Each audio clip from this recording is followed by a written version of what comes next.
रावण बनना भी कहाँ आसान। रावण में अहंकार था तो पश्चाताप भी था। रावण में वासना थी तो संयम भी था। रावण में सीता के अपहरण की ताकत थी तो बिना सहमति पर स्त्री को स्पर्श भी न करने का संकल्प भी था। सीता जीवित मिली ये राम की ही ताकत थी, पर पवित्र मिली ये रावण की भी मर्यादा थी। राम तुम्हारे युग का रावण अच्छा था, 10 के 10 चेहरे सब बाहर रखता था। महसूस किया है कभी उस जलते हुए रावण का दुख, जो सामने खड़ी भीड़ से बार बार पूछ रहा था, तुम में से कोई राम है क्या? नमस्कार, स्वागत है आपका हमारे चैनल हरि प्रेरणा में।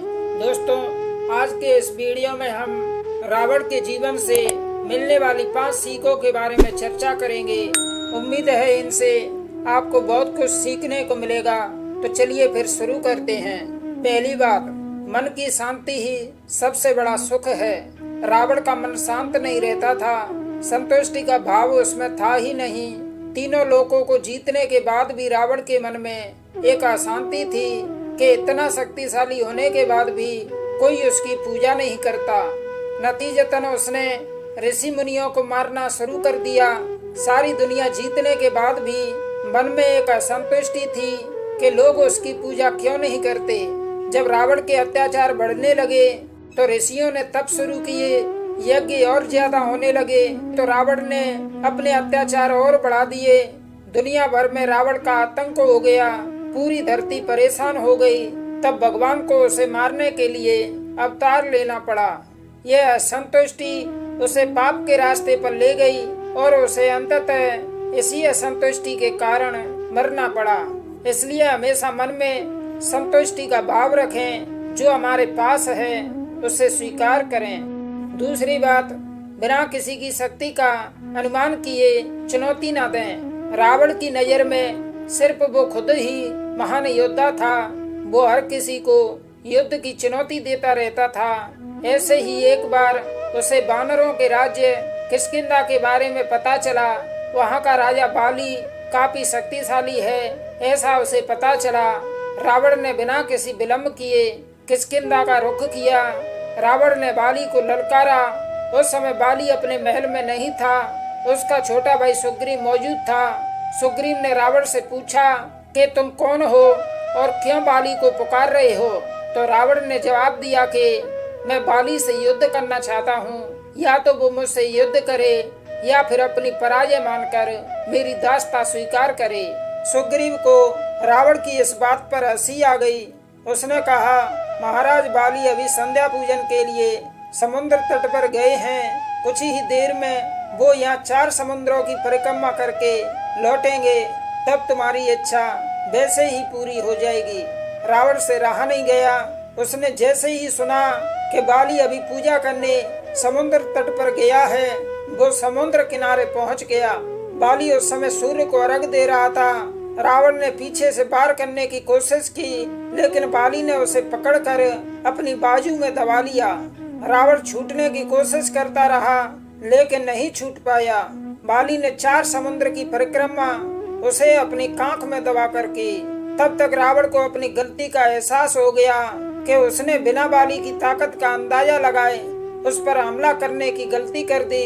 जैसे ही बाली ने उसे छोड़कर पूछा कि बता तू क्या चाहता है, तो युद्ध करने की इच्छा से आए रावण ने बाली को मित्रता का प्रस्ताव दिया।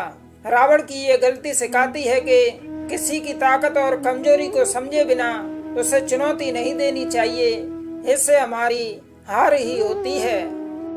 तीसरी बात है, अगर सही सलाह मिले तो उसे स्वीकार करें।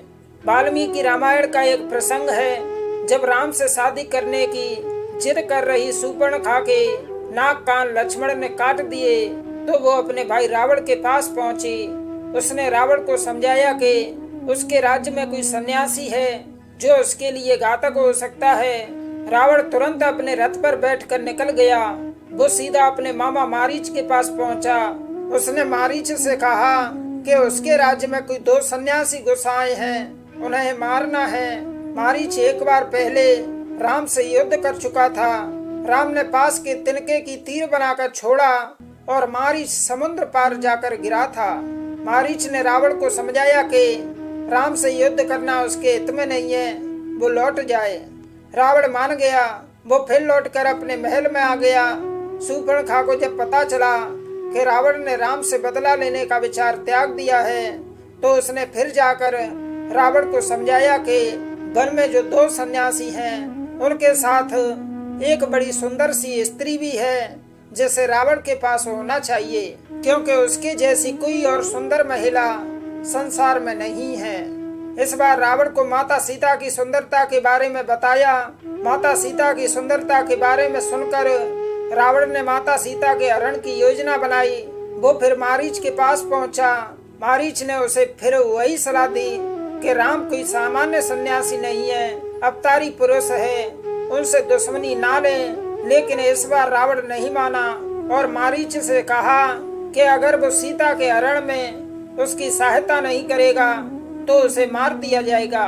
मारीच ने सोचा, रावण के हाथ से जो मरने से बेहतर है राम के हाथों मारा जाऊं। फिर मारीच ने स्वर्ण मृग बनने की योजना बनाई। ये सीता हरण ही रावण के पूरे वंश के नाश का कारण बन गया। इस पूरे प्रसंग में सीख मिलती है कि अगर कोई सही सलाह मिले तो उसे माने, अपनी जिद और लालच में उस सलाह को ना ठुकराएं। ये आपके लिए भारी नुकसान का कारण बन सकता है।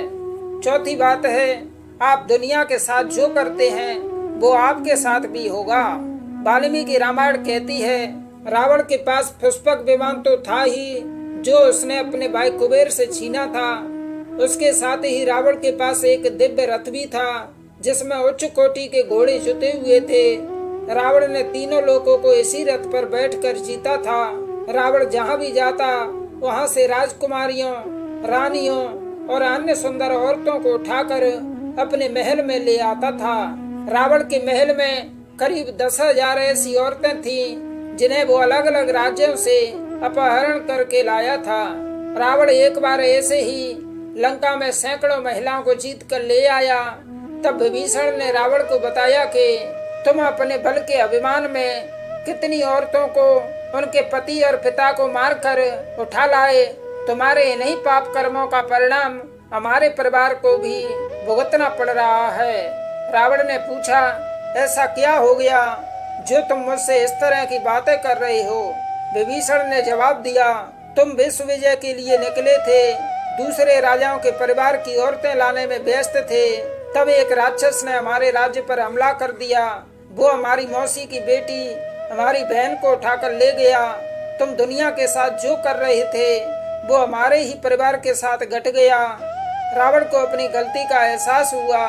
वो अपनी बहन को बचाने निकला, लेकिन तब तक उसकी बहन ने उस राक्षस को अपना पति मानकर शादी कर ली। ये कहानी सिखाती है कि हम दुनिया को जो देते हैं वो ही लौटकर हमारे पास आता है। इसलिए संसार में रहकर अच्छे काम करें। आप अच्छा करेंगे तो आपके साथ भी अच्छा ही होना है। 5वीं और अंतिम बात है, रिश्ते अधिकार से नहीं चलते, समर्पण से टिकते हैं। रावण परम शिव भक्त था। भगवान शिव को उसने ऐसा प्रसन्न किया कि खुद भगवान शिव ने घोषित किया कि रावण उनका परम भक्त है। रावण ने खुद को शिव का सबसे बड़ा भक्त मान लिया। इस बात का उसे अहंकार हो गया। एक दिन जब रावण सोने की लंका में बैठा था तो उसे ख्याल आया कि उसके आराध्य भगवान शिव कैलाश पर्वत पर रहते हैं, जहाँ ना कोई भवन है ना कोई महल। रावण ने तय किया कि वो भगवान शिव को लंका में लेकर आएगा ताकि वो उनके पास भी रह सके और भगवान भी सोने की लंका का वैभव भोग सके। रावण कैलाश पर्वत की ओर चल दिया। उसने भगवान शिव को लंका ले जाने के लिए कैलाश पर्वत को उठाने की कोशिश की। एक हाथ कैलाश पर्वत के नीचे लगाया और उठाने लगा तो भगवान शिव ने अपने पैर के अंगूठे से पर्वत को दबा दिया। रावण का हाथ दब गया। वो कुछ कर नहीं पा रहा था।